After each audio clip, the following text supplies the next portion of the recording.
I'm not surprised because the series was so popular when it first started, so I'm not surprised at the enduring popularity.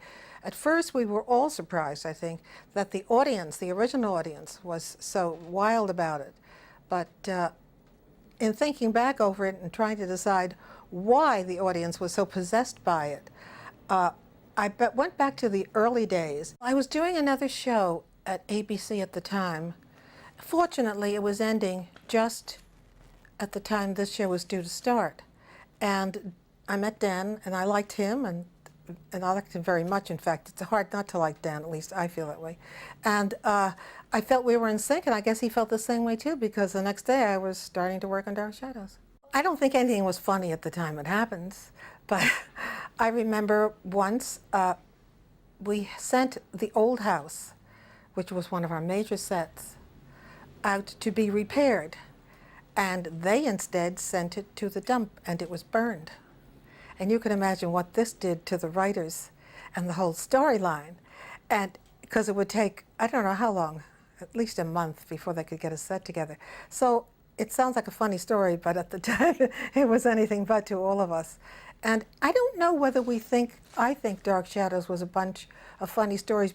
I don't know how much I influenced Dan's stories. I don't think that a director has time to influence stories, except occasionally make suggestions. But as a director, you're so busy going from one show to the next that I think the writers and Dan really worked on the stories. I remember another story. Joan Bennett brought a very famous film director down. Who was it, Louis? Fritz Lang. Fritz Lang. Joan Bennett brought Fritz Lang down once, and he sat in the control room. He was an avid fan of the show. I mean, he was a master. He was a fabulous name, but he watched the show every day at home and would not be interrupted.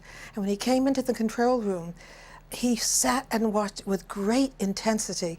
And then he sent me a fan letter, which I have framed. I thought, he said, "You and your crew do a wonderful job," etc. And I thought that was like a tribute from a saint, you know. It was just amazing.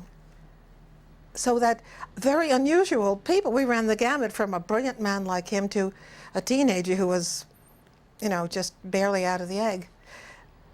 I remember an incident with Louis Edmonds that I think he probably will remember to his dying day. We were on the stage taping an episode. He had left the stage. He was finished with his scene and he went upstairs to his dressing room. We progressed with the taping and expected no problems.